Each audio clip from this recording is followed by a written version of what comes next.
Bonjour et bienvenue dans ce nouveau numéro de Demain à la Une. Nous commençons par les titres de cette édition. La campagne électorale commence la semaine prochaine au Mali pour le référendum sur la révision de la Constitution, une révision voulue par le pouvoir et contestée par l'opposition. Nous finirons cette émission avec les festivités de la Fête de la musique le 21 juin, l'occasion de voir l'art s'exprimer dans les rues de l'Hexagone, mais aussi à l'antenne. Bienvenue à tous. Le Mali se prépare pour un référendum sur une révision de la Constitution. La campagne commence vendredi 23 juin pour un référendum organisé le 9 juillet. C'est un moment historique auquel se prépare le pays avec cette première révision de la Constitution depuis 25 ans, sachant qu'elle portera entre autres sur les dispositions de l'accord de paix de 2015 et qu'elle est très contestée, surtout par l'opposition en ce moment.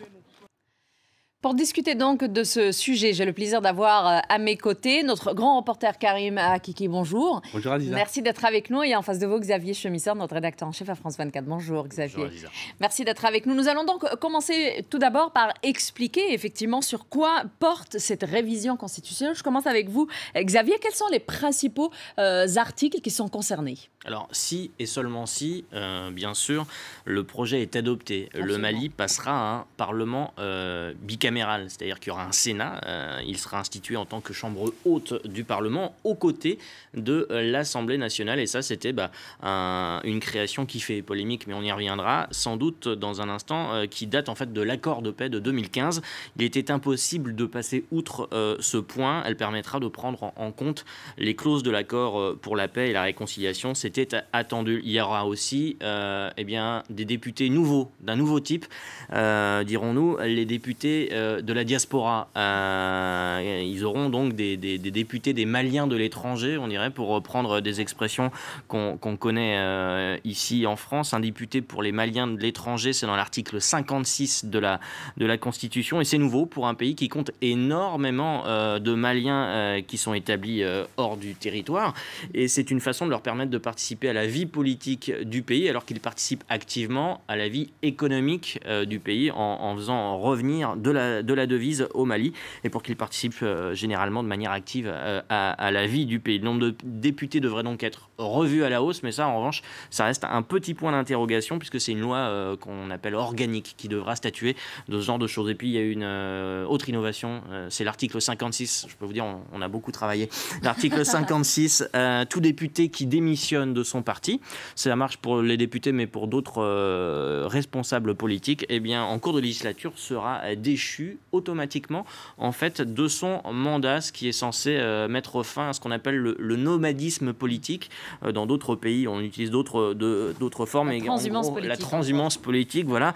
Ce genre de passage d'un camp à l'autre au gré des coalitions, eh bien, voilà, pour mettre fin à ce genre de coalition et ces arrangements, on y met fin. Et puis dans le préambule, il y a le caractère laïque et l'intégrité du Mali. Le ton est donné donc dès le préambule, et ça c'est un principe, je cite, intangible de l'intégrité du pays, pour donc un pas vers l'indivisibilité du pays, pour être sûr qu'on ne reviendra pas sur cet aspect un peu plus tard. Le projet de révision donc, a été adopté par une écrasante majorité à l'Assemblée nationale malienne, mais il ne fait pas l'unanimité, ce projet, et ses détracteurs sont de plus en plus nombreux. Karim, quels sont les points contestés ? Exactement les mêmes, quasiment, que Xavier vient d'évoquer. Je rajouterai, pour être complet sur votre excellent travail, que le président pourra également nommer le président de la Cour constitutionnelle, oui. Le président de la Cour constitutionnelle qui valide l'élection présidentielle. On voit bien un peu le système du serpent qui se mord la queue. Les points contestés, c'est justement une hyper présidentialisation du système. On reproche au président malien de vouloir donner une couleur, en tout cas un régime très présidentiel. Certains même le soupçonnent de vouloir se représenter en 2018. C'est une manière pour lui d'annoncer un peu sa candidature. Alors ce qui est contesté évidemment, c'est la capacité pour le président de la République de nommer un tiers du Sénat. Ça aussi, ça n'a pas été évoqué, mais dans ce Sénat, cette chambre haute, le président a la possibilité de le faire. Donc c'est très peu démocratique. Il y a eu des manifestations à Bamako de l'opposition qui ont soulevé deux points. D'abord, le caractère antidémocratique ou peu démocratique de cette révision constitutionnelle. Et puis, deuxièmement, il pense que la révision constitutionnelle a été faite un peu à la va-vite. Alors sur le Sénat, il y a la mesure pour les pro-IBK, elle s'explique tout simplement parce que dans les accords de 2015, il y a l'opportunité de permettre aux autorités coutumières et traditionnelles qui ont une place très importante en dehors de la vie politique, eh bien, d'intégrer la vie politique et donc d'intégrer le Sénat. C'est donc l'argument du président IBK et de ses soutiens.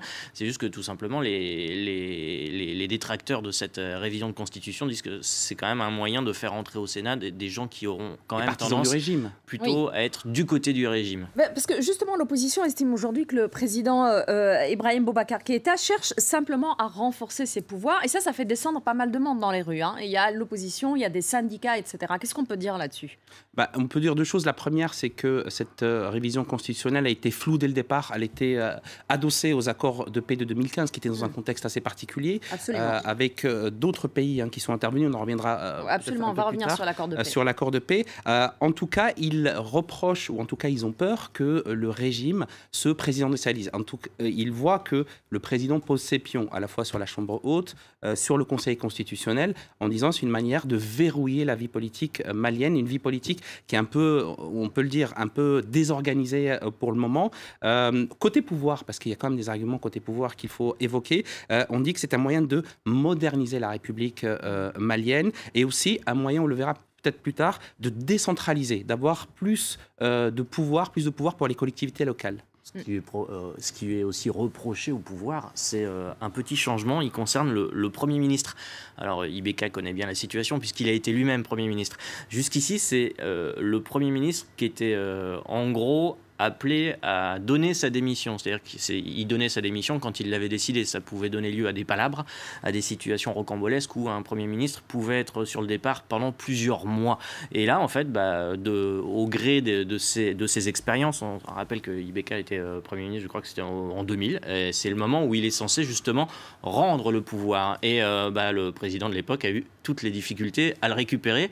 Donc, prenant, on va dire, un petit peu, l'occasion de cette nouvelle constitution, il s'est saisi du problème qui était un vrai problème de vie politique. Sauf que l'opposition, tout de suite, dit, bah oui, mais enfin, si vous pouvez vous dessaisir du Premier ministre tout de suite, ça renforce votre pouvoir. Il y a un pouvoir de nomination de la Cour constitutionnelle, du Sénat, et donc du Premier ministre. Vous aviez parlé tout à l'heure. Alors, l'accord de paix de 2015 est concerné par cette révision. En quoi il est concerné ? De quoi s'agit-il ? L'accord de paix de 2015 essaye de garder, de maintenir l'unité malienne après l'attaque qu'il y a eu. Et surtout, il visait un accord durable, notamment avec les tribus du Nord.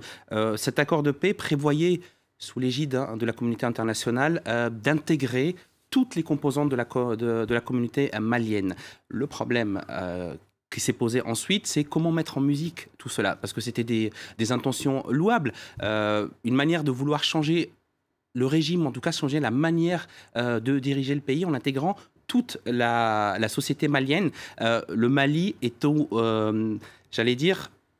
pas aux antipodes, mais il est au cœur de la région sahélienne. C'était très important. Ça a été vu aussi par l'opposition comme une manière aussi d'avoir la main mise sur le Mali, la mainmise étrangère, et le président malien comme l'agent étranger. Les accords de paix ont été très clairs. Il faut, que le pays soit indivisible, c'est-à-dire qu'il y ait une unité nationale, et deuxièmement, qu'il puisse fonctionner. D'où cette possibilité pour la réforme constitutionnelle de décentraliser, donner plus de pouvoir, on en parlait également aussi plus aux sociétés traditionnelles, d'avoir ce pouvoir-là et de dire que tout le pouvoir n'est pas à Bamako. Parce qu'on l'a vu, dès que les djihadistes ont commencé à attaquer le Mali, ça a fait pchit, et le seul bastion qui tenait, c'était Bamako.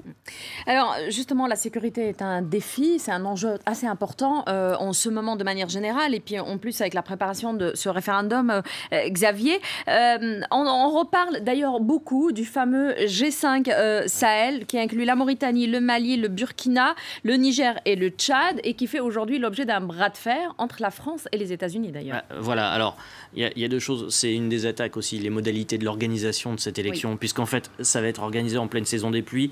On sait que les élections municipales ont posé problème à certains endroits au nord et au centre parce que c'est des zones où l'État malien n'a pas forcément la main, contrairement à ce qui devrait se faire jour depuis quelque temps dans ce pays. On ne va pas se le cacher, il y a des zones d'ombre, des zones grises, comme ça que le président Emmanuel Macron les a qualifiées lors de sa visite à Bamako, une de ses premières visites en tant que président de la République. C'est un pays immense et un désert immense. La sécurité, elle est renforcée par le déploiement de forces françaises et étrangères. Il faut savoir quand même qu'au Mali, donc on a voté en avril l'extension de l'état d'urgence une nouvelle fois pour essayer d'étouffer les mouvements. Au Mali, il y a une force française, mais elle fera peut-être pas non plus 20 ans de présence, comme l'a expliqué le président Macron. La crise, elle est éclatée en 2012, la France y est depuis 2013. Et résultat, eh bien, en fait, effectivement, la solution poussé par les Français, c'est le G5. Le ministre des Affaires étrangères, l'ancien ministre de la Défense, Le Drian, était en Algérie. Il est allé plaider pour ce G5. Il était au Sénégal. Il est allé plaider pour le G5. Pourquoi? Parce que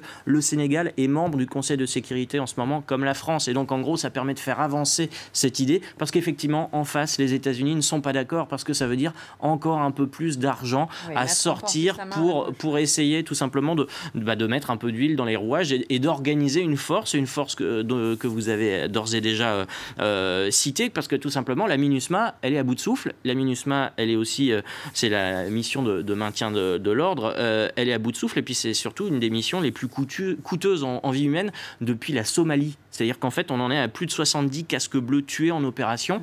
Le 5 juin, les ministres des Affaires étrangères, donc du G5, se sont rencontrés.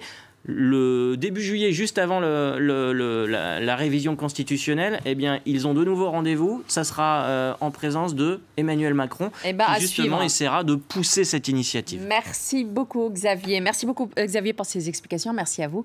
Karim, merci à vous de nous avoir suivis. Vous restez en place. On revient juste après le bulletin d'information. À tout de suite.